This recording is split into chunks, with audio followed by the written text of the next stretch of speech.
Good morning. Welcome to Community Voice. I'm your host, Keith Parris. I want to thank everybody for joining us this morning. Good morning, Clark Kent. How are you, sir? Who you with?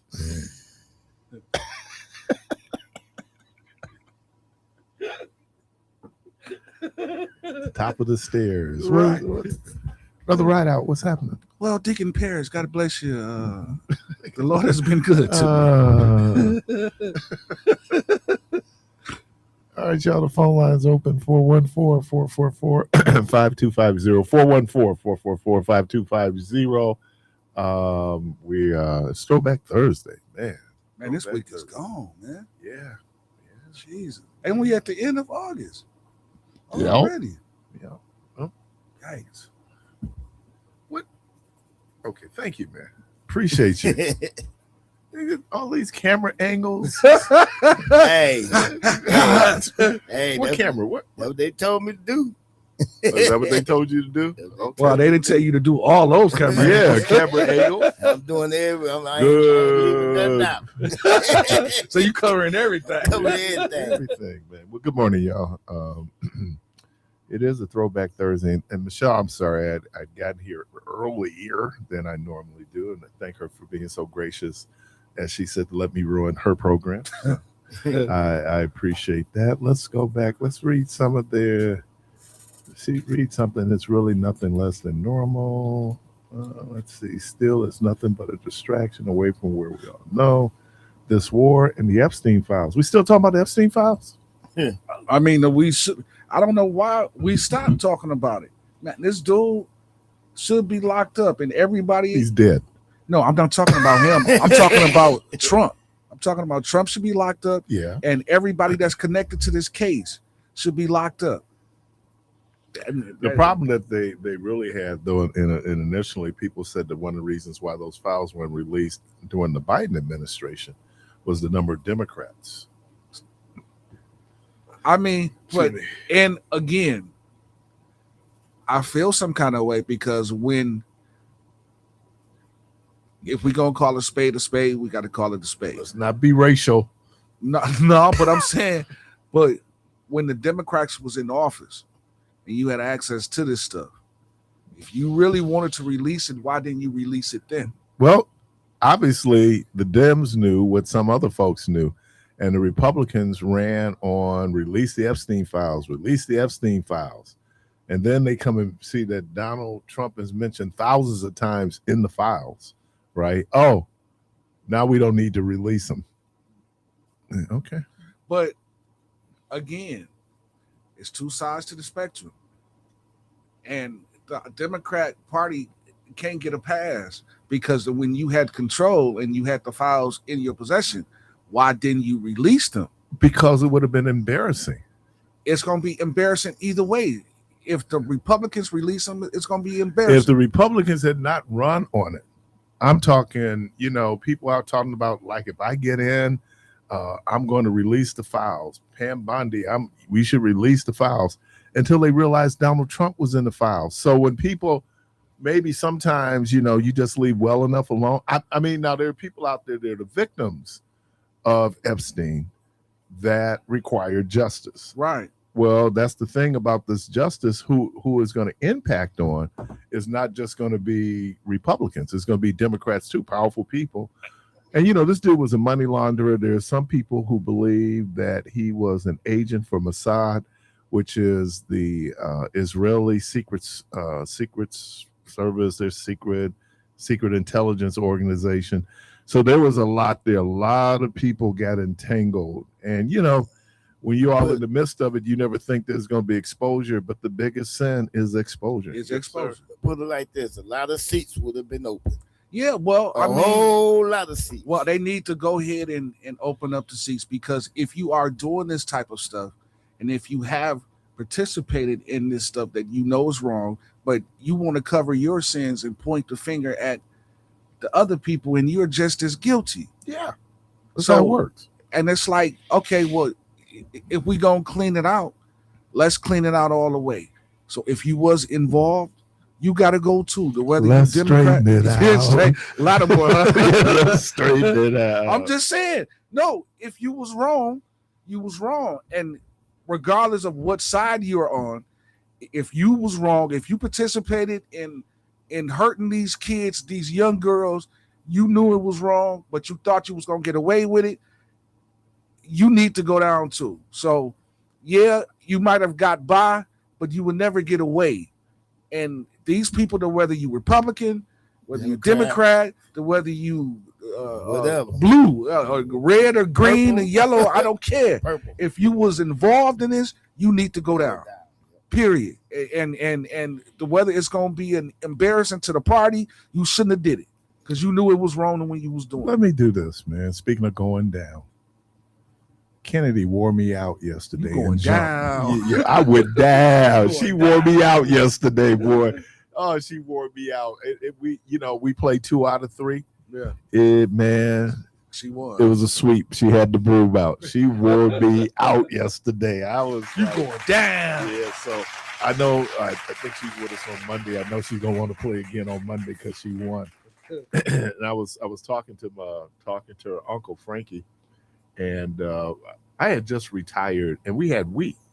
We had wheat downstairs in the basement.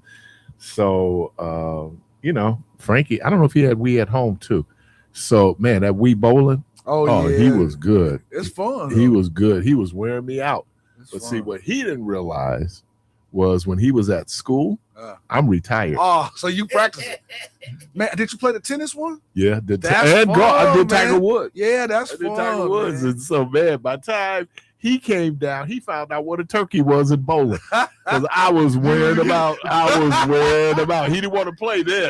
Oh no, Like, let's go. Yeah, because he used to be Poppy. Let's go down the bowl. Like, no, you don't. But you don't want to play now. Yeah. It was like my buddy Fred, man. He really kind of got me into playing tennis. Mr. Rush really had taught me some things. So, Fred would call me, man, let's go play tennis. And we go play tennis. And Clark, he'd be wearing me out, dude. I mean, he'd be wearing me out. So after a while, I was kind of like, I'm tired of losing. And so, he called me one day. He said, let's go. I'll never forget. We went over to Washington Park, where the basketball courts now used to be the tennis course. Sure did. And dude, I whooped up on him. We never played again. Man, you know what we do? So we go down to the lake, to the tennis courts. Oh, yeah. Down to the lake, Mhm. and we actually use that as exercise because once you play 2 or 3 games, you in your breath, you breathe, and you because of the constant movement, and it's a lot of like I use that as my workout too, Okay. and it's fun, man. You do paddleball? No, Pickleball, I'm sorry. no pickleball, no. Hey, y'all ever play ping pong? Oh, yeah. Yeah. Come on, I man. couldn't, man. That's one game I used to hate to play with my cousin. Table man. tennis? Yeah, My I just cousin- hated it when they hit the ball too hard. Man, my cousin used to spike me all the time. Ah, like, oh man. Come on, man, quit. Oh, yeah. When you hit it and they get that running start on Yeah, it. you know what time it is. Caller, welcome to the program. Good morning. Good morning. Turn your radio. This is off topic. It was when you and Michelle. It sounds like it's echoing. Yeah, is your radio on? No, just cut it off. Okay. You want me to call right back? No, Yeah. you good. Well, Okay. it don't sound like she echoing you. She was only echoing on her end. All right. Good morning, Mr. Parris. Good morning, Solis. So here we go. All right. Caller, welcome to the program. Good morning. Hello. Yeah. Good morning. I still hear myself. But anyway, you and Michelle were talking about the memorial of 9/11, Mhm. and it's still people that they're sifting through doing new DNA testing. Right. I don't know what the number was. They could not identify the remains. Yeah. Yeah. I saw a documentary like a couple weeks ago, like on a PBS channel or something. I think it was like during the weekend, and the way they do something, it was really amazing on how they take an item, like parts of the building, and they got this type of spray, and then they put it, and they still trying to identify people. So that count is not even nowhere near close. Right. You know. All right, I just called to tell you good morning as Well, well. good morning. Right, realizing, and we're just talking about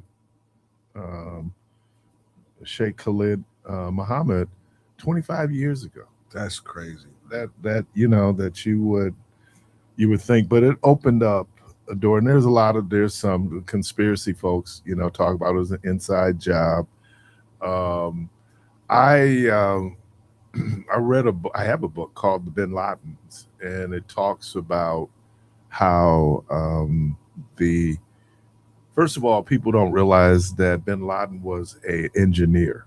Right. These guys were engineers, and Yeah. so because they tried to bomb it, the World Trade Center, where they actually put the bomb in the garage. It was like 94 or something. Yeah, like 94, 95 on Bill Clinton, and but the engineering, the bomb engineering was not enough. So who would have ever thought um, that people figured that, and really airplanes are flying bombs when you look at all the fuel. So they purposely picked planes that were going to be intercontinental because they would be filled with fuel, right? The fact that you had these guys in here who were, the majority of them were Saudi, okay? And let me do this an aside on this piece. On September 12th, 2001, the only plane other than military planes in the air that. was the plane used to fly the Bin Laden family out of the United States. And that's where I was about to go, Keith. Yeah, that was the only plane flying other than military aircraft. So you ground every flight except for that one. That one to get And them this out. is why I was saying conspiracy with a Y, that this was an inside job, because if you automatically knew it was Bin Laden, why would you fly his family out of the country instead of interrogating Well, them? that's what the 9/11 Commission came out, and that's why you have not received. That's why we have not seen the 9/11 report. The 9/11 report, people are reporting that it was clearly Saudi involved, where it was Saudi sheikhs, religious leaders who were sending money to Bin Laden, right? Mhm. And Bin Laden was rich. He came from a rich family, right? Right. I think his folks were Yemeni, and then they moved to Saudi Arabia. They did a lot of building in Saudi Arabia. But right now, the victims' families want to sue the Saudi government because the Saudi government was complicit. But because cash rules everything around me, and oil, petrodollars, they kind of looked the other way. Wasn't it interesting that George Bush wanted to go into Iraq, which had nothing to do with 9/11? So right. So wasn't that because somebody tried to kill his daddy? He said that his daddy was threatened, but who hadn't threatened his daddy? Well, if you're a president, that's the one thing that happens, that you're going to get threats against the president of the United States. I mean, wasn't that one of the reasons why when Trump flew over with that Kuwaiti airplane, and they found out that a surface-to-air missile could take the plane out because the plane had not been equipped what they call their defensive measures to be able to, knock down those missiles or divert the missile or do whatever they need to do. But those shoulder missiles, and so that's why then he couldn't even get on the other Air Force One. They put him on another plane, right? So presidents get threats all the time. Obama threats all the time. Now, if that was the case where supposedly George Bush was avenging the fact that Saddam Hussein had threatened his dad, no, it was oil. And then, okay, so man, because there's a lot here. So you get to this, they go into Iraq, and then they're in Afghanistan. Okay, who was making money? Halliburton. How was Halliburton hooked up with that administration? Dick Cheney. So even when people went in this whole war piece, who's making money from the war right now? Petro companies, petroleum companies are making money hand over fist. Thank you in your civic moment. If you've been listening, she explains why, we produce more oil, right, than any other country in the world, right? Yet the prices are still high because, and they talk about how oil is refined, right? And what it would cost to upgrade those refineries to be able to do so. America ships its oil out, and then oil prices are set by the global market.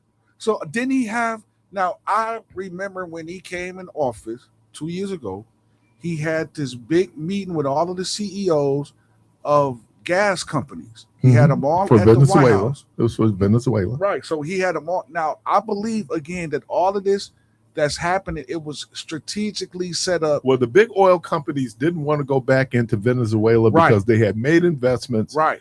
When Maduro, the guy before Maduro took over, they nationalized it, so they lost all this equipment, all this money. So they were very reluctant to want to go back into Venezuela.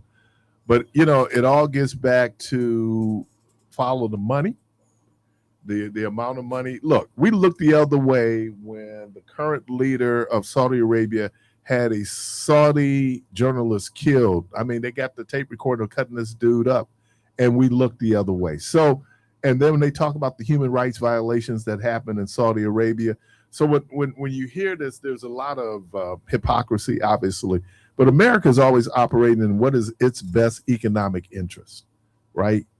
So, yeah. So we're coming up on the 25th anniversary. I wonder what the discussion is going to look like. It's ironic they're going to have this show trial, where you get. But there was a lot going on.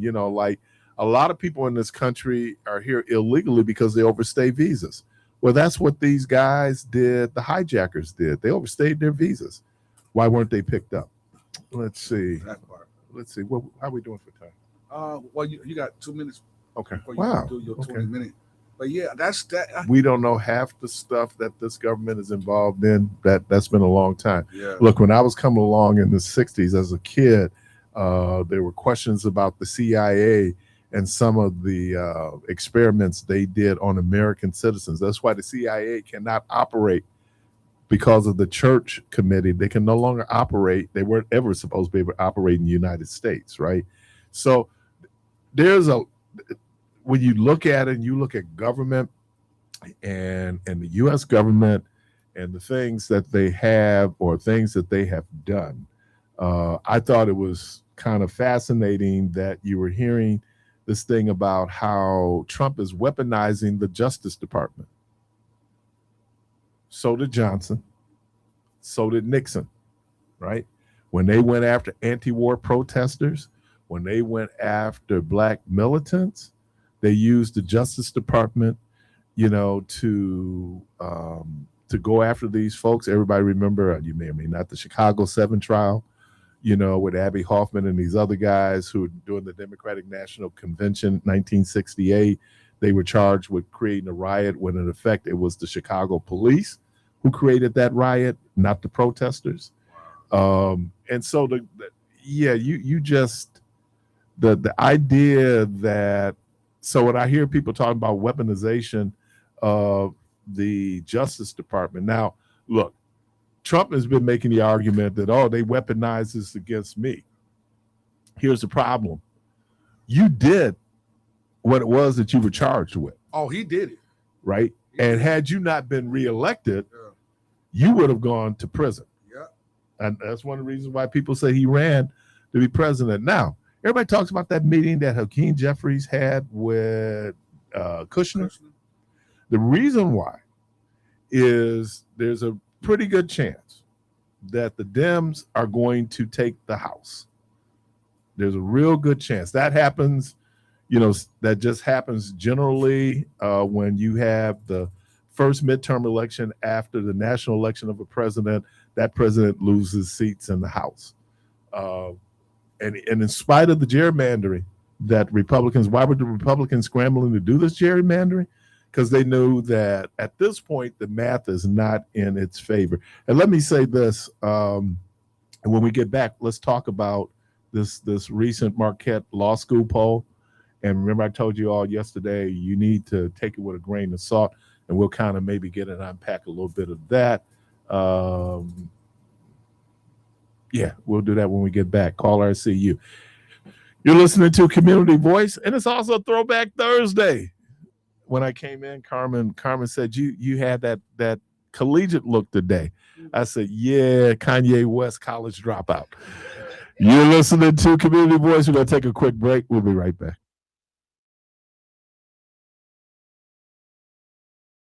All right, y'all. We here with Mr. Debo. I got a question for you, man. What's up, man? what's your top 5 go-to blues songs? Well, I know how to party, make the party move. So I would certainly start out with some Mel Waiters with Hole in the Wall. That would be my number 1. I go to number 2 with King George and say, Girl, You Got It. And then just do Willie Clayton. It ain't fast, but it's one of them that get you going. Of course, Lose My Cool would be number 3 for me. Number 4, Love of Mine by Buddy Ace. And then number 5, It Ain't No Party by Willie C. Those would be my top 5. All right, y'all. We here with DJ Clark Kent. Who you with? You fool. And I got a question for you, man. What's up, bro? What's your top 5 go-to blues songs? My top 5 go-to blues song would be O.B. Buchanan, talking about Face Down. Shamika Joquel, Grown Man, featuring King George. And then we got Hate on Me by Frank Johnson, which is one of my good ones. Someone Else Is Stepping In by ZZ Hill. And Mr. Sexy Man by Nelly Tiger Travis.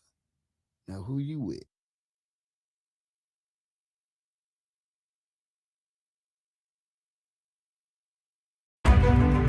We have been in business here for 14 years. I believe the rivers are the cleanest they've ever been. We get lots of people on our rivers in canoes, kayaks, stand-up paddleboards. People are happy to be here, and it's growing every year. We love our partnership with Veolia. They help the kayak company grow. I definitely don't think we would be here without Veolia and MMSD. Clean water is essential.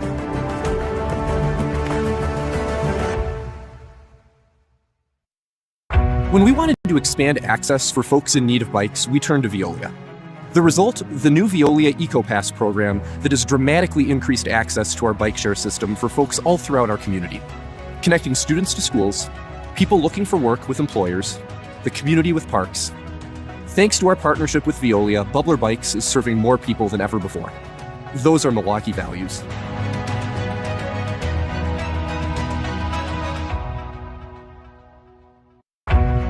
I'm Jim Playstead. I'm the Executive Director of the Historic Third Ward Association and also a resident of the Historic Third Ward. Somebody's got to manage this, right? And care for our waterways and care for the treatment of our waterways. We couldn't do it without MMSD and Veolia. They've just been a great partner as long as I've known them. It's just been an amazing recovery for this body of water. MMSD and Veolia have been a big part of getting that clean and enjoyable for all of us.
with your host, Keith Parris. All right, welcome back, caller. We thank you for your patience. Welcome to the program. Good morning. First thing I would like to say is good morning. Morning. But I don't know why we tripping. Go on and release that. Go on and release the files. Y'all raising all this hell like they so about morals. Like, release them. I mean, we know y'all messing with kids. We know rapists on the rise, bestiality. I don't know how many eggs you think you're going to get from a chicken from a full mattress. Go on and release them. Y'all fighting. Y'all want to keep kitty marriage. You know, down in Tennessee, what a 27-year-old woman married a 10-year-old. What you think coming from that 10-year-old? And then they sit here and want to talk about old conservative views and morals. You're cross-contaminating the gene pool. That's why the kids coming out retarded. How your day going? What you want to eat? Well, you know the Lord said, you know they asked this woman, Mr. Parris, what would you do if this 12-year-old was raped by her daddy? And this is where it gets rich. She said, I would tell the young... Don't we have a situation here, though? A prominent person who has just been brought up charges in terms of being inappropriate with their kids. But the girl got pregnant by her daddy, and the lady said, I would have told the 12-year-old that baby was put there by God. Why would you tell a 12-year-old who should be focused on being a young child that her innocence was taken by her daddy who wanted to dibble and dabble and pedophilia and bestiality, that the baby was put there by God? That's contaminating the jar. That's contaminating the blood pool. She could have said, well, he was high on bad crack and cocaine. And see, this is why they all messed up. That Elvis Presley, Tennessee stuff, you know, that song he made about the girl dancing around in a flower dress at 9 years old, they all effed up in the head. And then y'all messing with the animals, that Christopher Columbus stuff. That's why men got to wear condoms, because they bringing all these damn diseases over here. You used to be, I'm just saying. What you gonna get from a dog? You ain't even cleaned out the booty packs yet, but you trying to go inside a dog. Ruff, ruff. What you gonna get from a horse? Okay, all right, we got you. I appreciate you. Good day. All right, thank you. Boy, that veered off tracks real quickly, didn't it? Let's go. Let's see. You never know. There is such a thing called radon. There's more radon moving around now than ever before. They were talking about global warming. Yeah. Yeah, people don't think climate change is real. It is real. And a lot of it goes back to plastics, right? Yeah, and what is plastic made from? Petroleum. Caller, welcome to the program. Good morning. Good morning, Mr. Parris. I don't know if I missed something. I just really, because Jermaine brought up a question about why wasn't the Epstein files released under Biden's term? Mm-hmm. And I kind of heard, like Fox News was misleading people, and some of the reading that I did on that, if I'm correct, is it was still under investigation. Mm-hmm. And there was a lot of unverified allegations and things of that nature. Mm-hmm. And the Biden administration, unlike what we have now, where Trump is using his DOJ to weaponize going after certain individuals, they under Biden and Harris' term, they kind of wanted to separate themselves and not get involved in that. Mm-hmm. I don't know if that has something to do with it. And then after there was a bipartisan, I guess, the Epstein Files Transparency Act, where it prepared the government to release the files after there was that just happened last year, though. Right, but now Trump is blocking to have those files released. Is that correct? Yeah. Why do you think that is? Of course, right. But I was just trying to answer Jermaine's question about why wasn't the files released during Biden's term. It was kind of still ongoing investigation. So maybe, and they want to keep an independence from the DOJ and the executive branch. I think part of me is just thinking that it was also, they kind of knew if they go in and do there were some people that appeared in those files, right? Exactly. That it would have been damaging. And so I think that was kind of, and Republicans may be feeling, oh, they'll never release them. And they didn't realize they ginned up people, because people get, we're attracted, I'm going to use a word, today is Thursday, prurient things, right? So if sex is involved with it, we really want to know about it, right? And so I think that was, they were running on that, showing how the government wasn't responding. And then you come to find out, well, what they didn't realize was they had ginned up people's interest in it. And so a lot of people who supported Donald Trump want to see those files released. And not just release the files, because that's one part of it. The other part of it is justice for the victims, right? Right, that's most important. Right? That's the piece of it, that whether we release the files or not, the question is, what is DOJ doing to pursue justice? You sitting up here going after people for allegedly vandalizing the reflection pool. Is that you're going after people who are alleged enemies of Donald Trump?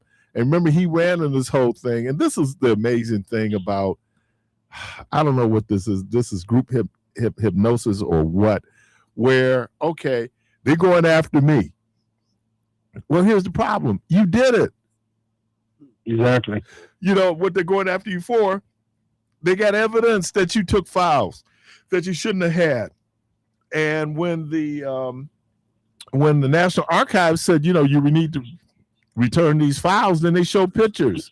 And then the dude who was trying to hide the files, he get all caught up in it. So this dude, so you know what, Mr. Perry, I don't care who's in there. If there's, what they were doing to these young women, it doesn't matter. Republican, whatever, Democrat, who cares about that? They need to go down. I mean, that's just disgusting, And that's all I want to say. I think there was their hands were tied in the beginning, maybe, but now they're untied. But they still won't, holding on to them, and you know why? We all know why, but that's just the way it is. That's politics for you. Okay, thanks for taking my call. I'm gonna hang up and listen. Thank you. 414-444-5250. 414-444-5250. I see North and South had put in. They had put in, and thank you, Brian. Brian Bradine says you can go to a website called 911truth.org. And obviously there's some people there. I'll have to pull it up and take a look at it. Because it is, ooh, man. And the fact that this dude, I mean, first of all, he's voted the worst president ever. And we've had some bad ones, right? But not only is the dude awful, he's also corrupt. And, his family is ripping folks off. And how do you do a settlement where, because someone had released his IRS, his tax forms, that then they make a claim against the government. He's basically suing himself because he is the government. And then part of that was that victim fund that they would have for people who were wrongfully either convicted or wrongfully prosecuted by the Justice Department, i.e. these folks who were part of January 6th.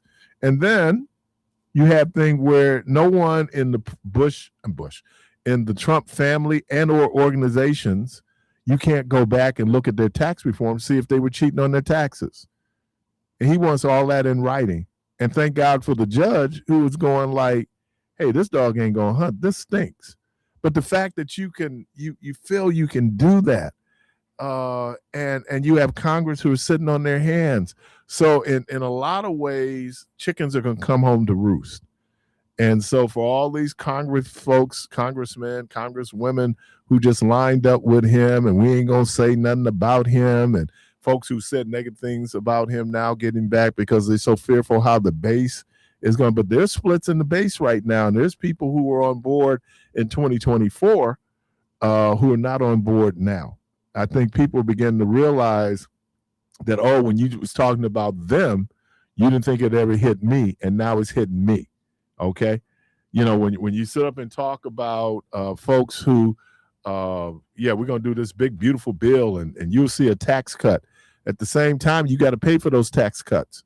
Now, what's very difficult for Congress to do is go in and try to really cut deeply into these programs that people benefit from, right? And there's this whole thing about when you give Americans benefits, it's hard to take them back. So what did they do? With a lot of the changes to health care, they don't kick in until 2027. So they wouldn't be part of the midterm. That was going to be tough enough. But now when you're looking at people and this whole thing about affordability, and Trump can come out and say, oh, it's a hoax. That's not real. I just went and put gas in the car. Every time I go and put gas in the car or truck, I realize that one of the reasons why the gas prices are so high is that this dude has us involved with a war that we're not winning, by the way. Got us involved with a war. And now, you know, I always say, you know, when Jesus was on the cross, the first thing Jesus said was, forgive them for they know not what they do, right? What I believe Jesus was saying was that people don't understand in this moment you're doing this, but the consequences of your actions now, you don't even realize how bad they're going to be. All those folks who voted for Donald Trump, right? And now, you know, because his nature is just his nature and he don't care about you. Okay, now chickens are coming home to roost and you realize, oh, okay. Now there's still people in identity politics, right?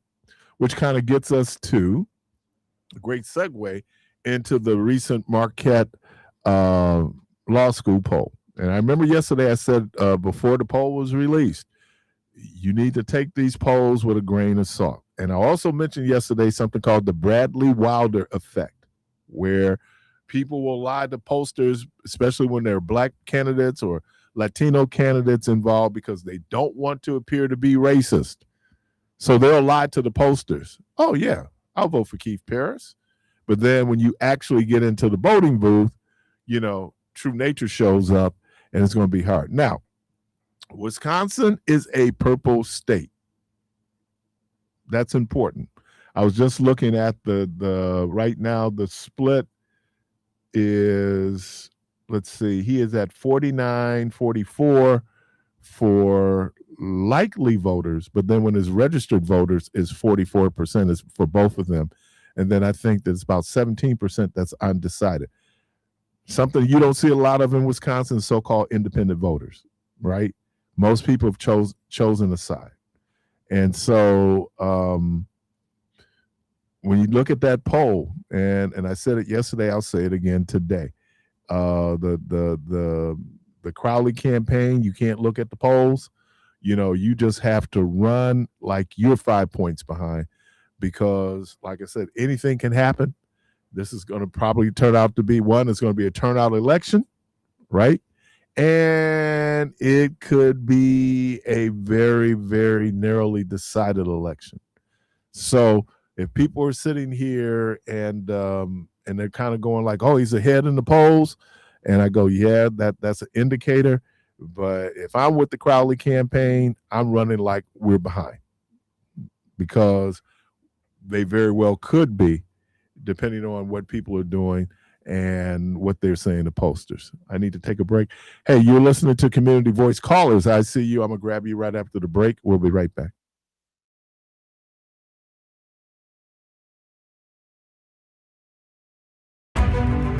We have been in business here for 14 years. I believe the rivers are the cleanest they've ever been. We get lots of people on our rivers in canoes, kayaks, stand-up paddleboards. People are happy to be here, and it's growing every year. We love our partnership with Veolia. They help the kayak company grow. I definitely don't think we would be here without Veolia and MMSD. Clean water is essential.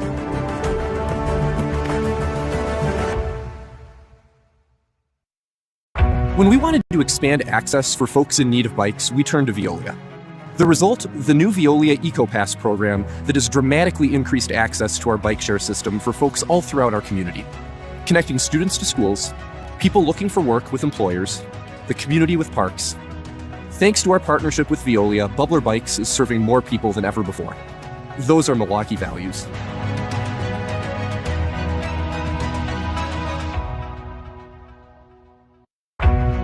I'm Jim Plaisted. I'm the executive director of the Historic Third Ward Association and also a resident of the Historic Third Ward. Somebody's got to manage this, right, and care for our waterways and care for the treatment of our waterways. We couldn't do it without MMSD and Veolia. They've just been a great partner as long as I've known them. It's just been an amazing recovery for this body of water. MMSD and Veolia have been a big part of getting that clean and enjoyable for all of us.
Keith Parris. All right, welcome back. Caller, welcome to the program. Good morning. Hello. Yeah. Hey, how are you? Right. Hey, speaking about the 9/11. Excuse me. Speaking about that 9/11. I done watched a lot of documentaries about it, all that, but probably the best one I would say for anybody to look at is one called, it's pretty old, but it's called The New Pearl Harbor. It's pretty long, so, but they got it split up into sections or whatever. So what I like about it is they ain't really trying to convince you one way or the other what happened, but it's so many coincidences and it's so much nonsense that happened either that day or the couple days before it. So all I know is what they told us happened. Well, I said this, I don't know what happened, but I know what they told us happened. That's not what happened. I can't say what did, but I know what they telling us ain't it. All right. And then it's this other, it's this lady doctor. So why do you think that what they're telling us? What did you see that day? You saying like, did I see the planes hit the building? Yeah. Oh yeah, I remember what I was doing when I saw it. Okay. So this but is what I'm saying is because we're actually watching this happen in real time. Oh no, I'm not saying the planes didn't hit the building, but for them, like how you said, why would they fly Bin Laden family out the country? Like it's just, or how about September 10th? Donald Rumsfeld said that the Pentagon couldn't find $10 trillion. Okay. Look it up. Okay. All right. But what I'm saying is, okay, so that, I mean, it's so many, or the day of 9/11, why was they running war games? So then when they said the planes was hijacked, they thought it was fake because they was running war games at the same time.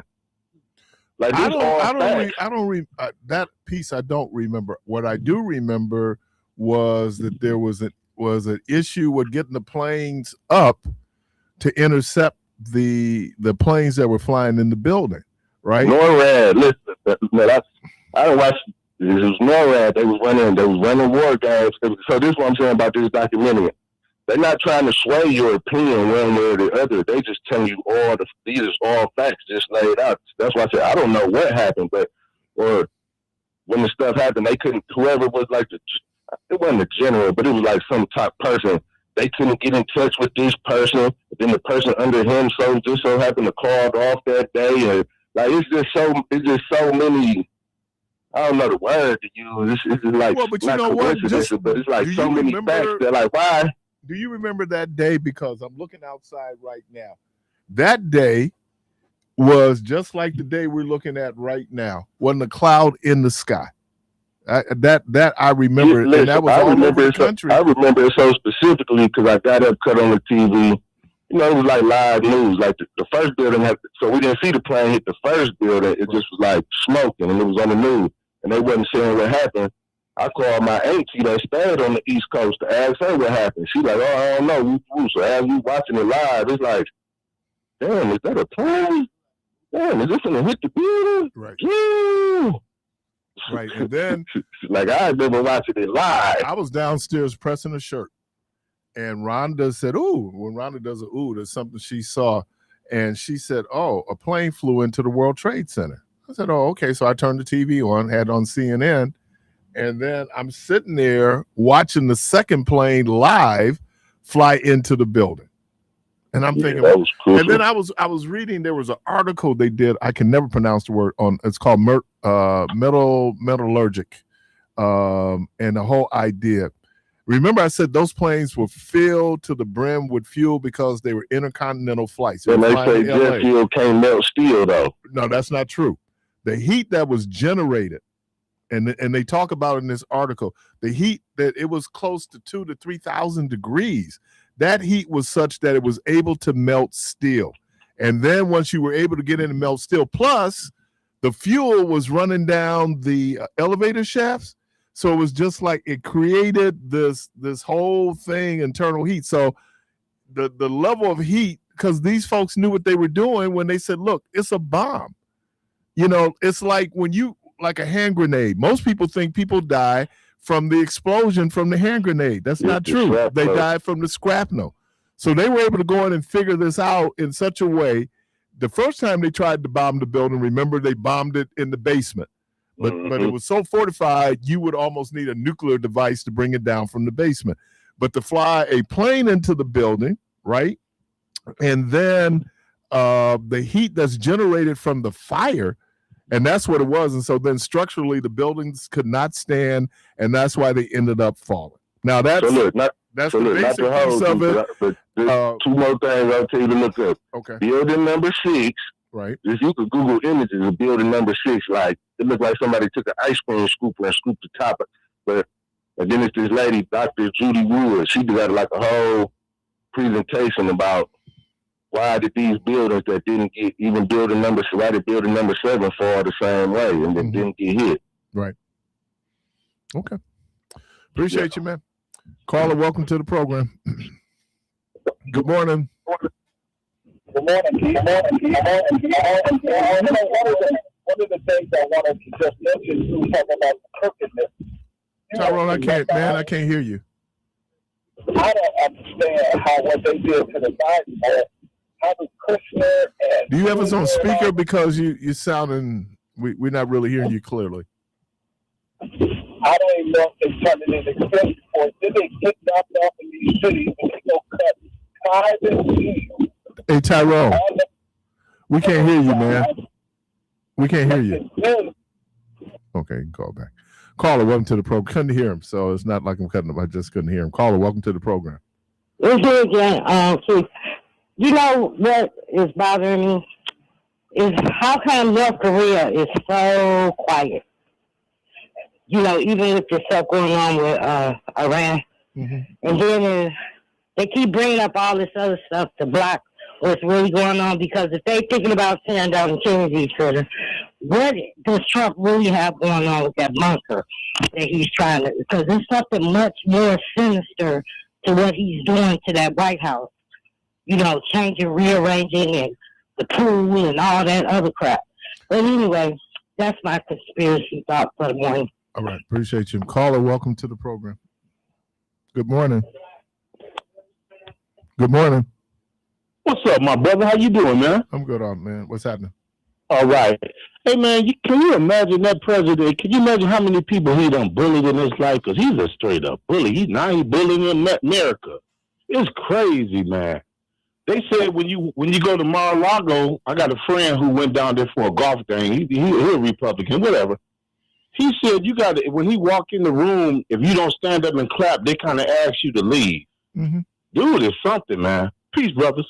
All right, I appreciate that. And when Solis was talking about North Korea, it's that whole dear leader, you know, they show his cabinet meetings, and so they so busy kissing his ass in the cabinet meetings that, you know, you get to, and then you find out that's about all they can do. That's the only thing they can bring to the table. Because when you look at the competency level of this cabinet, you know, you're beginning to see, you know, the collateral damage that they're doing. Pete Hegseth should never have been Secretary of Defense, right?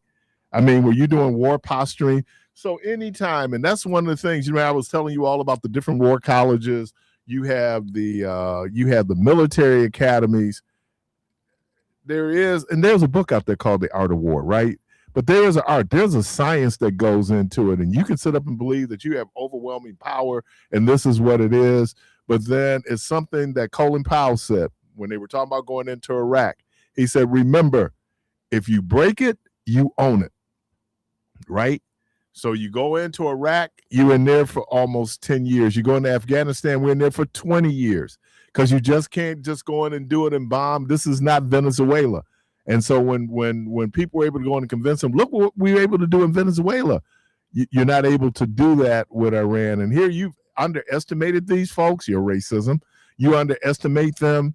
And what they did was some strategic things. And then they probably found out, and I don't know, accidentally, you know, we can control the shipping traffic and the impact it will have on the global economy.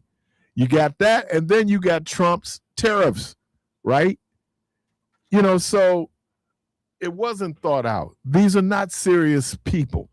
But the problem is their unseriousness has negative impact on the American people. You're listening to Community Voice 414-444-5250. 414-444-5250. Quick break and we'll be right back.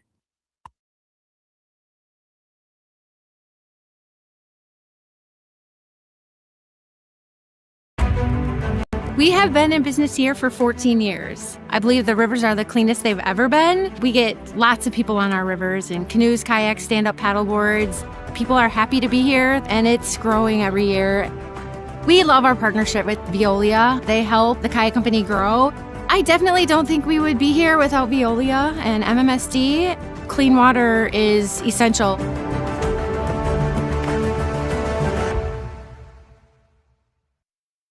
When we wanted to expand access for folks in need of bikes, we turned to Veolia. The result, the new Veolia EcoPass program that has dramatically increased access to our bike share system for folks all throughout our community, connecting students to schools, people looking for work with employers, the community with parks. Thanks to our partnership with Veolia, Bubbler Bikes is serving more people than ever before. Those are Milwaukee values.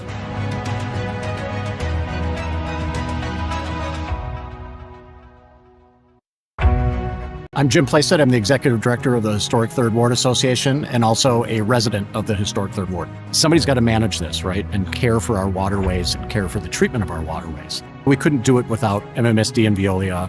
They've just been a great partner as long as I've known them. It's just been an amazing recovery for this body of water. MMSD and Veolia have been a big part of getting that clean and enjoyable for all of us.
with your host, Keith Parris. All right, welcome back to Community Voice. Have you all ever been to the garage? Yes. The garage. Brady Street? Yep. Yeah, they out of order. Okay. The garage, which is now, you've been to TikTok? No, I haven't been there. TikTok is really great food. I Great heard food. about it. I just haven't Great been there. food. Garage has good food. Yeah. I Okay. just, yeah. The Garage, a Milwaukee bar, responded to backlash Tuesday after a no playlist of black rap artists posted at the bar's DJ booth went viral online. I'm taking this from Fox 6. What is the Garage no playlist? What we know, a now viral video of the no playlist was posted on TikTok Sunday, August 23rd. Screenshots of that video have circulated further on social media elsewhere online, including Google reviews. The list includes more than 36 black hip-hop artists, well-known names like Glorilla, Lil Wayne, Travis Scott, as well as no Milwaukee rap in bold letters at the bottom. Sexy Red, who was named at the top of the list, responded on X with "At least I know I'm number one."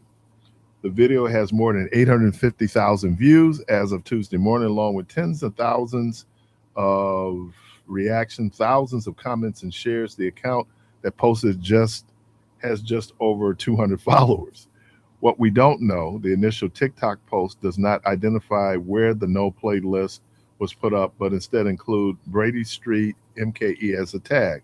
The Garage and the adjoining bar, Hi-Hat Lounge, are at the northwest corner of Brady and Arlington on Milwaukee's Lower East Side.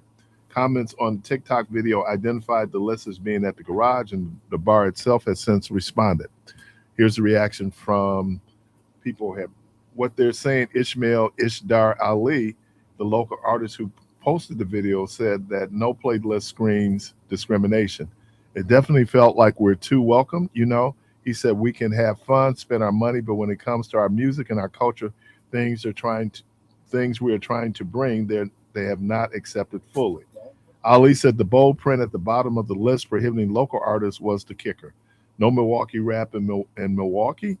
Like, come on, guys, but I'm a rapper in here, he said. I feel like minorities, our people, black and brown, are saying we don't want that there. Dig deeper. The list sparked public backlash online, including in social media comments and on Google reviews. The bar has an overall rating of more than 4 stars as of Tuesday morning. In the time since the list was posted on TikTok, though, the bar has received more than a dozen 1- or 2-star reviews. While not all reviews included comments or had comments that had made no mention of music, some did. Do not go to the bar. They posted a list of about 20, 30 black people and said they can't play their music. We are done supporting this business and I hope we can make this business bankrupt, one reviewer wrote. The bar also received a smattering of 5-star reviews, some of which referenced music at the bar since the list went viral. Very inclusive with great music, one person wrote.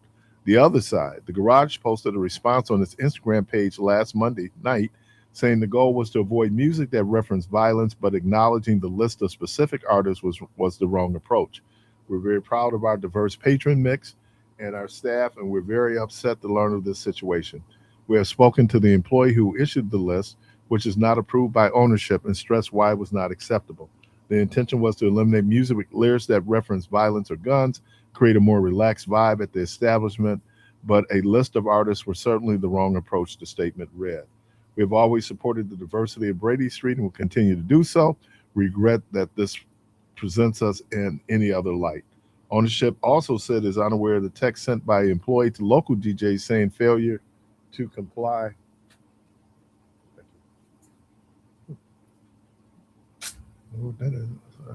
Failure to comply with the list would result in a loss of gigs.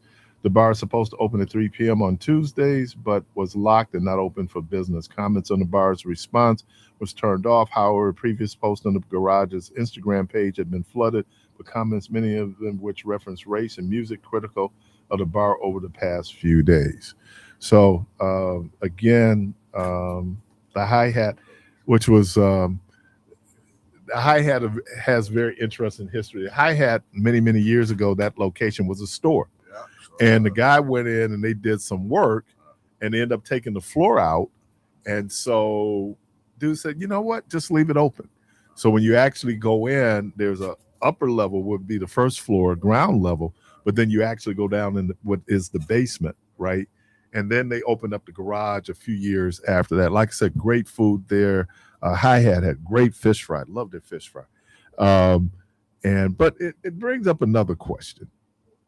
It brings up another question. Now, I don't know what demographic they're trying to reach there on Brady Street, but I'm going to tell you, the music of the venue kind of sets the tone to what happens and who's attracted to that venue.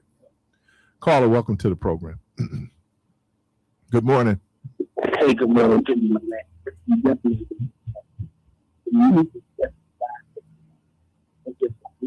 Can't hear you, Meech. The music sets the tone for the venue, man. Yep. That's just like me throwing an event, and I got a young DJ that's getting plenty action. He got head banging music going on. He banged these people's head all the way up until, especially young folk, all the way up until closing time. They leaving out with that energy, man. You let them have fights, car accidents, all kind of crazy stuff because you leaving them with that energy. You're leading them out the door with that energy. The DJ is he's the main deal when you fooling around in a club. He handles the vibe, man. A professional knows how to handle the vibe. And by the way, bankrupting that business, them people don't really want you down there no way. So you ain't gonna hurt them, man. The people that's coming through there spending money, they ain't gonna miss no Negroes going down there to the alley or whatever you call the place. What you call it? The garage. The garage. So they're not gonna miss that money. The hi-hat. Matter of fact, what's his name? Had the hi-hat. He had a hi-hat over on Beach Street years ago, right on 35th and Beach. Remember the hi-hat was right there? Yeah. So anyways, man, I just thought I would throw that in for kids. You ain't gonna bankrupt that. They really don't want you down there, man. I mean, we and I'm not gonna do my people, man. You know what's going on here. We have people that are operating out of control that makes things look pretty bad for us, man. So I mean, they don't want that. If I had a club, I would play blues and jazz, and then on certain nights I would probably tell my DJ sneak some of that mess in, but I would never ever, man, have them people banging their heads all night. We did a thing, and it was 35 and up. Anybody under 35 had to be accommodated by a parent or a guardian. If you're under 35, wait a minute. How you go? I'm grown at 35. How I look up here bringing my mother so I can get in the joint? That was the detour. Oh, okay. The nonsense. So that was the requirement. 35 and up, man. If you're under 35, you got to be accommodated by a parent or a guardian. Just that simple, man. And there's a part of me again that is not, I don't kick it there. But I agree with you, and I know that Black people, and I'm trying not to be pejorative, and I'm trying not to be stereotypical, right? But I think you hit it on the head when you first call. The music sets the tone of what type of crowd is going to be attracted, right, to that particular bar. Now we could sit up here and talk. You talk about headbanging music, right? So if you have a bar that's doing punk, and I don't know if punk is even still a thing in terms of people going out listening to punk, but I'm just saying it attracts people. And and we know what's happening, and that's the. And again, I'm trying not to be stereotypical, but if you're looking at some of the instances, that's why it's so difficult for, and I'm going to say clubs, not so much bars where people are regulars, because it begins to attract. The music does attract a certain demographic of people. And with that demographic of people could become certain behaviors. See, what you have to realize too, when it comes down to Milwaukee artists, what if they beefing with somebody else? You understand? Right. If they beefing, then it brings the beef. See, you can have diss tracks from other artists from out the state, but if you beefing with somebody and they playing that particular music, then guess what happens, man? Things jump off. Man, that's too. No, I see the point he's making. No, hold on, right out. The point he's making is that some people take this drama. That ain't everybody, but some people take the drama into public spaces that impact other people, and then as part of the attraction is like Water Street. Part of the attraction is anytime you tell people no, they want to do yes. And so you say, like, you know, because I don't understand. Like, I'll give you another example. What happened at State Fair? One of the reasons why you no longer have a Midway at Summerfest was, remember back in the day, the Midway was free, right? Brothers, listen. The Summerfest was where we went. No black people even went to the State Fair. You went to the State Fair. You'd be about three or four black people in that whole fair. Black people never went to the State Fair. I'm telling you, though, anytime you do something like a free Midway, one of the reasons why Greek Fest is now in Waukesha, for many years they had that Midway there, right? When they're over on 90 or Swan. Right. They had the Midway. But what attracts people to the Midway is it's inexpensive. It's going to attract kids, right? You know, 80-year-olds ain't riding roller coasters. So then there's and unfortunately, there's a body of work that supports, hey, maybe so Summerfest was like, you know what? They're not paying even to get into Summerfest because it kind of had it off the grounds. It wasn't part of where the concerts were. The Summerfest was an offshoot of State Fair. It was a well, that's not what we're talking about. I'm talking about Midways. I'm talking about things that I'm talking about the Midway as well. I'm talking about for free or relatively cheap. Young people don't have the same disposable income that adults have. If you sit up here trying to open up a club, they ain't directed at our age group. That club is open up for people between 18 and 35 because 18 and 35-year-olds are still drinking. They're still partying. They party at a higher level than people who are in their 40s and 50s. But here's the problem with that. Then you bring in all the elements, right? You know, like you. So it's and it ain't because we're black, but I'm just saying that it does appear to be like if you just go into a bar to chill. Is it because of the culture? I don't know if it's because of the culture. I just think that no. We got to narrow it down to something. You know what? I don't know if you've ever read or saw the movie Founder, which is about Ray Kroc and the McDonald brothers out in San Diego. Now, this is back in the 50s. They realized that because, and I didn't realize this back in the day, they had a jukebox and they had a cigarette machine, right? And so it would attract young people. Now they have to deal with the problems of young people congregating, not necessarily spending money, but congregating there and everything that goes along. Now, this is in white San Diego. So I'm just saying that if you're out trying to cater to 18 to 35-year-olds, there's a reason why none of these clubs will survive for a long time, because of the problems that 18 to, and it ain't just in black communities. It's the problem that people have because these folks are still, minds are not formed. People come in, the attention. When you look at a lot of behavior of these young folks, it's attention, man. You know, like that little TikTok or Instagram posting, all those things. So part of me was going, if I just wanted to go and chill at the garage, I'm sitting up and going like, why are you playing trap music? But there's people there who feel like, and the louder the better, that they're at a party. Some of us just don't think that that's a party. Comment. I don't know. I'd like to make one more comment. You talked about hard rock music. Hard rock music and rap music are twin brothers. Let there be no uncertainty that they are in opposition of each other. One promotes violence to another human being, and the other one promotes self-violence. All you have to do is look at some of the rock videos. They dizzy on a building, suicidal, self-destruction, and rap promotes violence to another human being. And when it comes down to them Epstein files, everybody that was on the Epstein file was not pedophilia.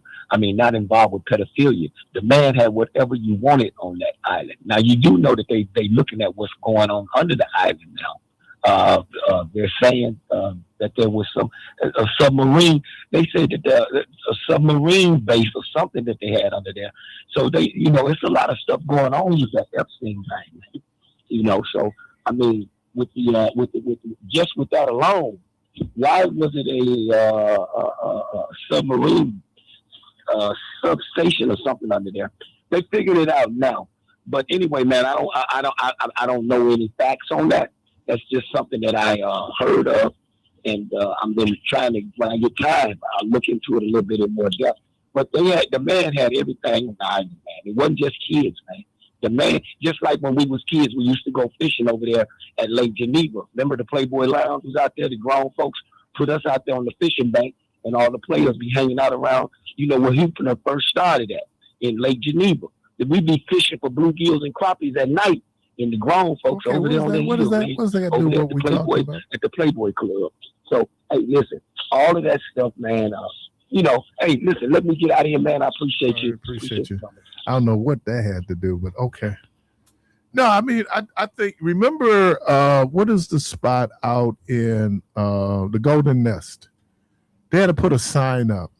If you smell like weed, they're not going to allow you to come in. And there were black folks arguing, oh, this is culture, and this is discrimination. And Negro, please. Nobody want to smell your weed. That you in a public space with other folks. I just get so frustrated with selfish ass people who believe that they're the only people in the world. Everything and everybody evolves around them. That is not that's crazy. See, but there's two sides to that though. And I do understand what you're saying, because again, that side is valid. However, the reason why people equal that till, they put that to being black people's go-to is because that's the stereotype around black people. Because when you think of weed, you think of black people. I don't. Well, no, but I'm saying the majority of the people. No, most people think of weed as white folks No. smoke weed just like black folks do. But okay, so what I'm saying is when you got establishments saying that, coming in to eat breakfast, you smell like weed, we don't want that in there, which again, I'm not pushing back because I do understand that. But what about the people coming in that just stood right outside of the door and smoked the nasty Marlboro or smoked a nasty cigarette? You still got that nasty smell on you. But they don't say nothing about that because in reality, when you look at cigarette smoking from the people that's come from the street, is equal to white people compared to weed that's equal to black people. So that's why people are pushing back. Black people don't smoke Newports. But what I'm saying, they're coming in smelling like they smoke Newports. But Keith, come on, man, you're not green, man. You know that that when you have a situation, when you have a situation like that, weed and cigarettes, you know what? Black people are more. My buddy pointed this out to me. Baby, 75% or higher of the staff in the Department of Health and Human Services in our division were black. So when you talk about disciplining, of course, the majority of people being disciplined is black, but that's in proportion to the population. I'm gonna try to be careful on this. If the only people coming in there smelling like weed, if the only people, that is not discriminatory. It just so happens that some people who just happen to be black come in the joint smelling like weed. Like how do we already, and then to put it on us like, well, that's normal. But no, that ain't normal. Yeah, but that ain't normal. Wait, hold on, Keith. Wait, hold on. I do have to say this. Now, in my street days, what would happen, you would hang out, you would get up in the morning, do whatever you're going to do. You would smoke weed, you would go get breakfast. That was the dope man's routine. Okay. So, but what would happen is you will see majority of black people that would smoke weed and go get something to eat because, of course, after you smoke, though, you get the munchies, right? And white people. Hold on. Weed smokers. I get it. That is true. But what you would see is majority of black, which then again turned the stereotype towards us. So that's why it's so many maybe black in that people. restaurant. Okay. But restaurants where white people frequent, People got high, got the munchies, and they went there too. Yeah, but you don't see the sign saying, okay, we don't want that in here. You don't see that. Well, first of all, because we ain't in the environment. This is in our environment. Let me ask this question. It hit me. Okay, I got one more minute. It hit me. If you came into First Baptist, Milwaukee, smelling like weed, and then people would put a sign up because, well, probably wouldn't. We want you to come as you are, right? I'm saying that people would go because I don't want. One of the reasons why we don't smoke indoors anymore was because of the complaints of non-smokers being exposed to the smoke. Right. So okay. So if it's complaints, why go outside the door and come back in smelling just like it? All right. I'm gonna smelling like it is real different in terms of, first of all, weed is more pungent than tobacco. No, it ain't. It is. No, it ain't. It is, man. No, it's not. Weed is more pungent than it's tobacco. Not. Come now, on, right wait, hold on. No, seriously. Come on. Even though it might stink to some, like smell like roadkill, that when you look at cigarette smoke and all of that tobacco is a terrible smell, bro. It's a terrible. That's not what I said. Did you hear the word I used? It's the same difference. No, it's not. It's not the same difference. It is more pungent. No, it's not, because to the people that don't smoke cigarettes, what is one of the descriptors that they have of marijuana? What is it called? Loud. What? No. What is loud? Man-made. Hold on. Loud, but it smells. That's what people named it. So because it's a loud. But you can name cigarettes that though. Cigarette smoking. The smoke smell from cigarettes. Now, people don't like any smoke. If you don't like that, like, for example, a cigar is more pungent than a cigarette, right? But weed is more pungent. So if I'm smoking a blunt, not only do I have the weed, I have the cigar. No, bro, but you don't smell the cigar, Keith. I'm trying to figure out why there were people, because I don't see this for the culture. What I see this is that people are not mindful that you're going into a shared space. I get, but what people are doing. And so how do you put it on black folks? If the only people coming in doing it, and I use the word if, a big word, if the only people coming in, look, the only dog that hollers when you throw a rock in a dark room is the one that got hit. And so who's out there complaining about it? It wasn't white people, because it was black people. It's not a dark room, Keith. It's as plain as you can see. Because again, when you look at how white people see us, they see us as weed smokers. That's how white people see us. Let me give y'all something to think about. Y'all going to break. What gonna happen when they do legalize weed? It could be the same thing because. But then you can't stop. Yeah, because but wait a minute, hold, Clark. Cigarette smoking is legal, yet you cannot smoke inside. But you can come in smelling like it. But you don't smell the same as you do with weed, man. Yeah. Come on, man, really. Listen, bro, to people that don't smoke cigarettes, that stuff stank. It stands out. I've done both. But I don't smoke cigarettes. I've done both. So what I'm saying is, how do you know how bad the smell is? Because when Debo stand outside. Why would you call him names? Because people know Debo smoke. So when Debo stand outside, you're listening to community voice, and it make me feel sick. That's what I'm saying. Yeah, but if he smoked weed outside, that would have a very different smell than if he smoked a cigarette. They are not the same, man. But what's gonna happen when they legalize? And smell. I didn't say it was the same smell, but however, tobacco stank, bro. When you light tobacco, it stinks. It has a terrible smell to it. All right. You're listening to Community Voice. The phone lines are open.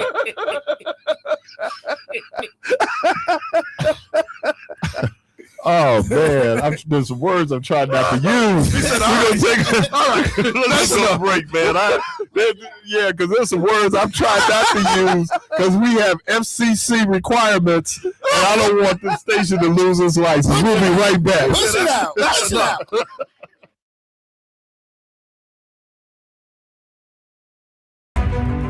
We have been in business here for 14 years. I believe the rivers are the cleanest they've ever been. We get lots of people on our rivers in canoes, kayaks, stand-up paddle boards. People are happy to be here, and it's growing every year. We love our partnership with Veolia. They help the kayak company grow. I definitely don't think we would be here without Veolia and MMSD. Clean water is essential.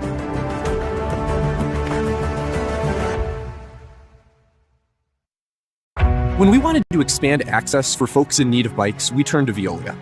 The result, the new Veolia EcoPass program that has dramatically increased access to our bike share system for folks all throughout our community, connecting students to schools, people looking for work with employers, the community with parks. Thanks to our partnership with Veolia, Bubbler Bikes is serving more people than ever before. Those are Milwaukee values.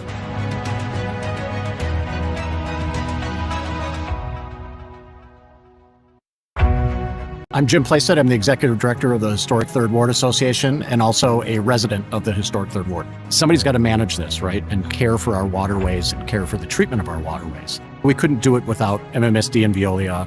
They've just been a great partner as long as I've known them. It's just been an amazing recovery for this body of water. MMSD and Veolia have been a big part of getting that clean and enjoyable for all of us.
Host Keith Parris. All right, I calmed down. Me and Clark went to the car. We better now. Say, man. Say, man. I'm back. We back, man. And we've been, I'm just saying, man, it is that Chris Rock joke from the 90s, grand opening, grand closing. And it is some folks who just, they take drama, man. I mean, it's kind of unfortunate. Now, and I use the word again, big word, if the people who are doing it look a certain way, if caller, welcome to the program. Good morning. Good morning, Mr. Parris. Good morning. Hello. Speaker. Yes, sir. Can you hear me? No, not really. Can you hear me? Yeah, there you go. Okay.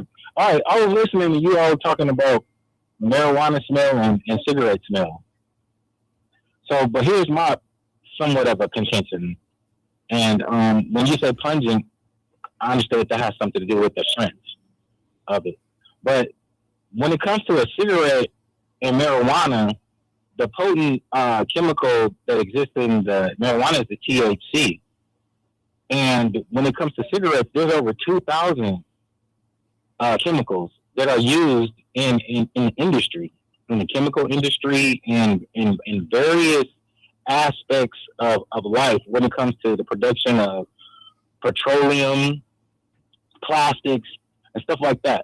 And me, I would rather smell a marijuana smell than a cigarette smell, because I know that from the cigarette, I'm being exposed to variety of things that you probably can't even pronounce in with the technical terms that apply to the chemical consistency of a cigarette.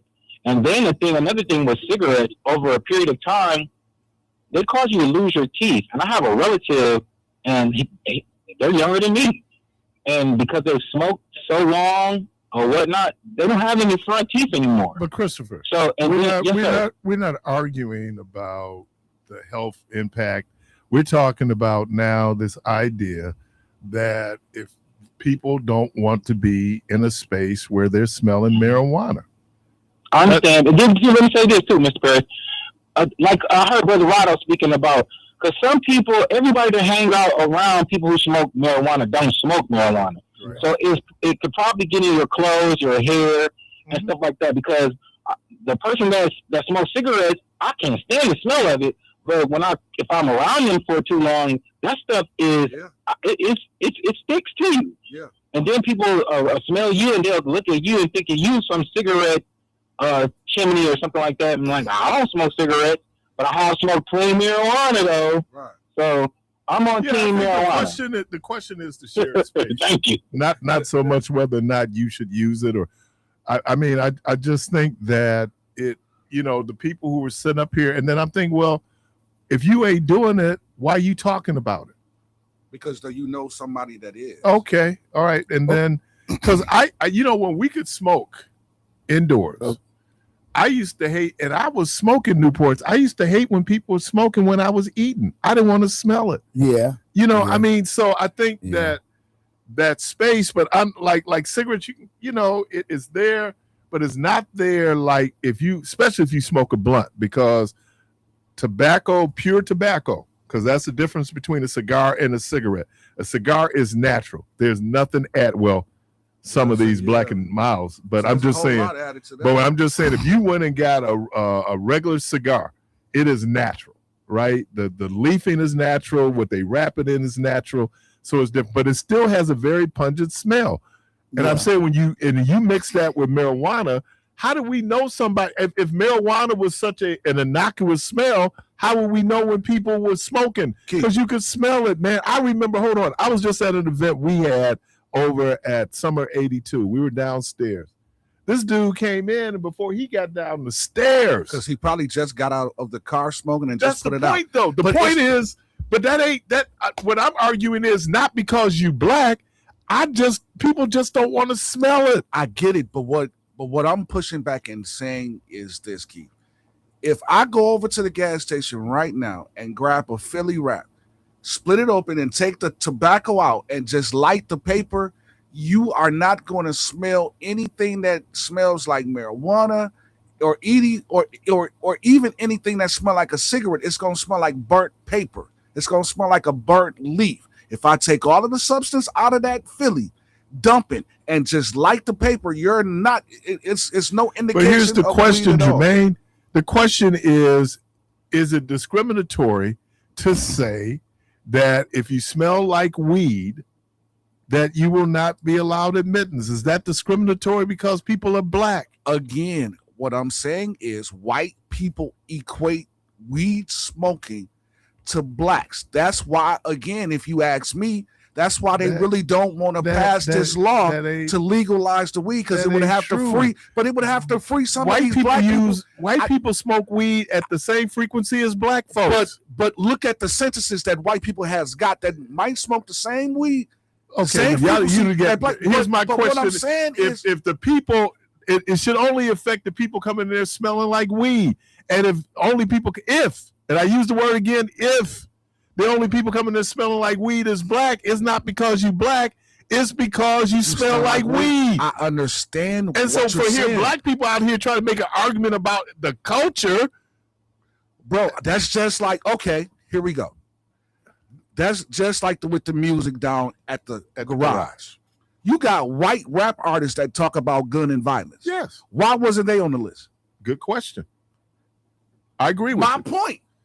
I agree with you. So it's my point to what I'm saying is pointed towards us, because you got white rap artists that I'm sure that I know of myself that talk about weed, that talk about drugs, that talk about violence, but they wasn't X from the list. Zebra, I disagree with that. Most black people have a very acute, our sense of smell ain't no different than anybody else's sense of smell. Come on, man. It depends on it depends on what you indulge in. Because for me, I don't smoke cigarettes. He said that we have an acute sense of smell that makes us different. That is not true. No, I agree with you. But what I'm saying, for me, what makes me different from the next man is if the next man smokes cigarettes and don't smoke weed, right? So if I light up some weed, it's gonna stand out to him because he don't smoke it. Compared to if I light up a cigarette, it's gonna even if you smoke weed. You know it has its own distinct, isn't that the terpenes in there that gives it its distinct I get it, but what I'm not talking about the odor, Keith. Well, that's the smell, the odor. I get it, but what I'm saying, Keith, is when you have a person that light a cigarette who don't smoke weed, weed smell is gonna stick out to that person. Just like for me, I don't smoke cigarettes, but if a person light a cigarette, you can be around the corner. If you light a cigarette, I can smell it because my nose is sensitive to that because I don't indulge Depending on the weed you smoking, you can smell it 4 blocks away. I'm just arguing. The argument that I'm making is that is it discriminatory to say you have a policy? Now, if the people coming in there smoking like weed just happen to be black, that policy is not directed at black people. It's directed at people who smoke or smell like weed when they walk into Golden Nest. Right. That is true. But what I'm saying is I'm trying to get you to see the other side of the piece of paper. When you look at the most people that are incarcerated for marijuana is black. That's a different thing. Hold on. That's a different thing. Just follow. You're talking about enforcement of the law. Wait, hold on. I'm talking about, even though it's illegal, people are still smoking it, obviously, and people are still going in. So whether it's legal or not, it's not the question that you're doing. It is how people react to that particular smell. Okay? I mean, that, and look, the majority of Americans don't smoke cigarettes, right? There are a lot of people got a problem with cigarette smell. But obviously, the weed smell, because look, Golden Nest wants your money. But if the weed smell is sitting up where people sit up here saying, I'm not going to come up in here because it smells a certain way, that impacts their bottom line. So who are the people saying they're not coming up in there? White people? I don't know. Black people? Oh, a lot of black people would have a problem with people smelling like weed sitting across from them. That ain't, see, when that ain't, saying is, that ain't for the culture. What's causing them to say, is it that people are complaining? Do black people complain about people smelling like weed? I haven't heard nobody say it. Oh, nigga, please. Call, I dropped the sorry, George. Call and welcome to the program because you ain't listening. That's what I do. Some do. He just asked Hey, me. Clark. That's all I'm saying. Take your fingers out your ears, man. But those are the people that don't smoke. So again, Yeah, that's what I'm saying. So it's sensitive to your nose because you don't indulge. But people who could smoke might have an issue with it. I definitely Call and welcome to the program. Good morning, Mr. Keith Parris. JT. Caught him by surprise, didn't I? Oh man, we just talked about you this morning because Rhino brought up his macaroni and cheese recipe again. The soap. Hey, good morning, Mr. Chocolate Superman. How you doing, sir? I'm doing all right. Where are you at? With you, fool. Over Thank here. you. Hey, Keith, I'm not going to take no sides, but come on now, Keith. Come on now, man. I've been there and done that. And Jermaine Right-Off, he's right. Because back in the days, Keith, for real, when people were smoking cigarettes and stuff, it smelled just as nasty as weed and stuff. And especially when we used to, back in the days, we didn't step on it. Right. When you add chemicals and stuff First like of that. all, nobody steps on weed. No, you step on cocaine. Yes, they do that. Come on. Yes, Keith, they come do. on, Yes, man. they do. They step Listen all to over me. now. Yes, they They do. can do infusion, but ain't nobody stepping on weed. Doc, yes, they are. The term Keith, step on Keith, me, I'm ho. stepping on weed, sir. The word step on means that in that you're adding to in order to split it up and I make know the what it heroin means. I or know what it cocaine means, go Keith. further. They are adding to it, Keith. Oh, come on, man. Bro, Keith, Y'all done took this all down the road that ain't got. Does that impact the smell? Yes, it does. Keith, Yes, it does. I'm not trying to be disrespectful, sir, but would you please let me finish my conversation? No. No, go, man. That's okay. That's Go, okay. man. Cause don't get me started. Don't get me started, Keith. But no, Keith, like I said, I'm not taking nobody's side. But Keith, you're right. And Jermaine Right-Off is right, man. Because when it comes to marijuana, man, yeah, they put chemicals in it and stuff. What does that got to do with the smell, man? But It Keith, makes it more Keith, potent, what I'm trying to say, sir, cigarettes was just as nasty, like Jermaine Right-Off said. It was just as nasty. As a matter of fact, when I was serving in Vietnam, sir, did you serve in Vietnam? No, I didn't. I did. I'm going to say, Mr. Keith Parris, that when I was serving in Vietnam, sir, they took away menthol in Vietnam. You know why? Because menthol was kind of like a additive, to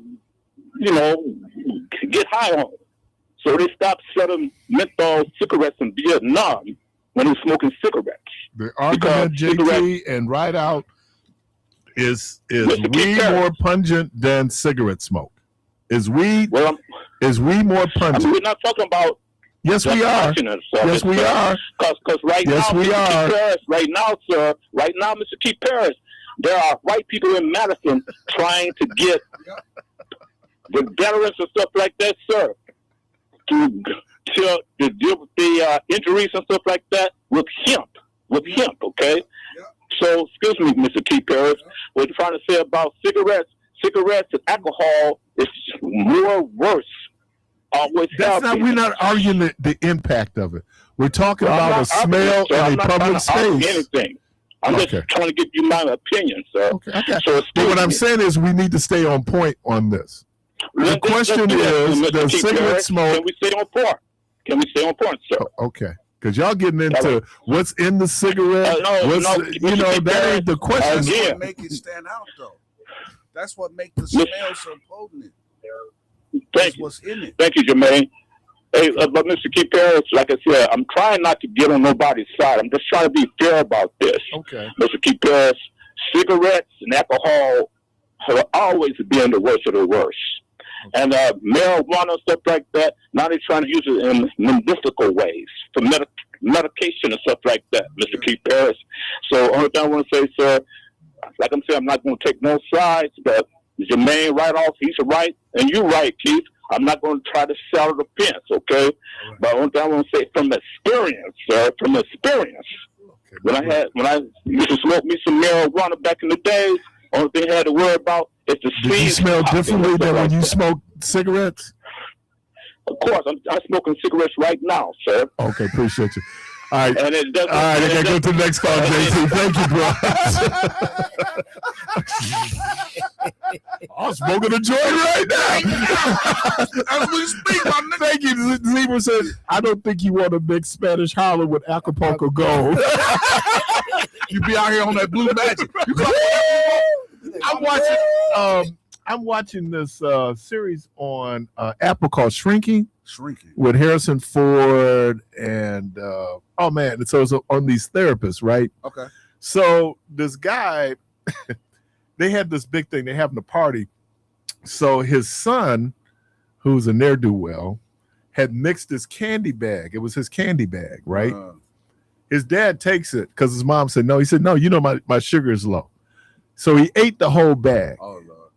He ate 642 milligrams of THC. Oh, he was high. Dude was high. He was hallucinating. He was gone, man. And they said that, and the doctor said, they said they'll release him as soon as he can walk again. What was that? Was it Ted 2? The weed he was smoking helped me get home? Because he was so paranoid, he was on the wall. It's going to help me get home. Caller, welcome to the program. That's right. Caller, welcome to the program. Hey, what's up, brother? What's happening? Not much, man. Hey, I hate to go against my man Jermaine Rideout. Well, don't do it. Because I love me some Jermaine Rideout. Hey, but it's as simple as, you know how we used to smoke cigarettes? Right. You were allowed to smoke cigarettes inside? Mm-hmm. You don't anymore? Right. Was that because of the culture? Was that because... Is that well, that was what don't want to deal with it? Well, no. That was because of secondhand smoke, and people can call that you can get cancer from. So it was a health issue. It wasn't a smell issue. Tired of it though, right? No, but it wasn't a smell issue. It was a health issue. This is two different spectrums, but it's two different spectrums. Yeah, but regardless of what the issue was, people got tired of it being because people was dying from secondhand smoke. Yep, I don't want to die from that. That's what I'm gonna say. Yeah, man, it was secondhand smoke, so it wasn't from the smell because people were smelling it all day. It was that they realized that people was dying because Keith might wanted to smoke. I don't want to die because he would smoke. I can tell you, basically, this your payback? Yeah, Doc, I can get you back. I put the black cover on your chair. Well, he used my name in 3 days real quick because of Keith. He caught it real quick. Did I say anything about Keith? You know what? Basically, what started that is the restaurant. Remember back in the day, all the restaurants you could see that the bars smoke. Yeah. So they would get in the room and fill up the room. All of that. Yeah. I get all of that, but what was it because of the culture? No, it was because it wasn't because of the culture. Again, Doc, you playing two different ball games here, and that ain't fair. No, I'm just saying that now that we have this smoke-free environment, we are more apt to smell different smells than we did when you were in there smoking. So that's not the issue, and I don't know why people won't accept that there is a different odor and that marijuana is a stronger odor than cigarettes. It really is. Cigars is a stronger odor than cigarettes. So you mean to tell me 2,000 some odd chemical pipe smoking is a different odor because of what's burning? Whatever, regardless of what's burning, the question is there a difference? And again, if you look at 2,000 plus chemicals that's burning at one time compared to one, you gonna have more. I mean, think about it. You a smart man. Wait a minute. Hey, Kitty, he gonna drop some science on me. When you go out to eat, do you want to smell that? I don't want to smell nothing but my food. Oh, okay. Exactly. I don't even want to smell your cheap cologne or the cheap perfume. I want to smell my food. But however, Hey, stay off my high right.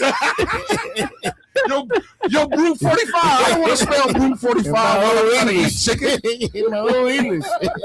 But even, because we talk about odors, like my wife, like if you come with a lot of cologne and perfume, right. It sets off. Yeah. It sets off Your her taste allergies. buds, yeah. No, your Your taste allergies. buds go too. So I understood, but the question was, and it kind of gets back to because I gotta go. The question was, do people look if people coming in and there's an because look, the majority of people do not smoke cigarettes, right? Right. So, but I'm saying, so if Jermaine comes in smelling like cigarettes, is not the same as Keith coming in smelling like weed. That's because people frown up at it because it's illegal. No, it's illegal. No, because even if it was legal, people would have a problem with it. Okay, so when they don't like the smell, So a lot of people don't like the smell of weed. Okay, man. Keith, what's the strongest? What's the stronger, marijuana or a cigar? As far as the Both smell. are pungent. But you got Both are 2,000 pungent. plus chemicals that's burning compared to one, G. Come on, man. I'm going to drop the N-word again. Hey, Kenny, man, good hearing for you, brother. Now, he's running with this one statistic, this one little medical scientific fact he know. But do 2,000. But do statistics lie? Keith, how many chemicals in cigarettes? 2,000, Keith. I know y'all got to go, but Jermaine, next time, list the 2,000 chemicals in it, all right? Yep. Right now, 1,900. Hey, wait a minute. I ain't going to go 2,000, name two. Hey, 1,998 of them ain't He can't name two of them. He just go, ain't nobody falling back because he's about 2,000. But I can say this. All right, 1,999 of those chemicals ain't in marijuana. I got to get up out of Good hearing from you, Ken. All right, man. Yeah, you done started something. No, man. And he couldn't name one of the chemicals. Hey, tell you what. It's 2,000. Hey. Give me one. 2,000. Give me. That's all you need to know. All you need to know. Jermaine, all you gotta say is glucose. That's it. All of those big words that don't supposed to be in your body. Somebody said it's true. I would want to smell Jermaine's high karate on him. Hey, y'all. Let me say, Clark Kent, thank you. Thank you, man. Hey, Jermaine, thank you as always. Callers, hey, tomorrow I'll be gone, but we'll be ably manned here on Community Voice by Devon Jones, DJ, the protege, and my favorite niece, because she might be listening, Miss Parris Sappho. Hey, y'all, the good Lord willing, quick don't rise. I hope to talk to everybody on Monday. Remember that number, 2,000. 2,000. Now, I blame Brother Christopher for that because he gave him the stat. Good looking. Science always outweighs, as Keith says, science. I'm out.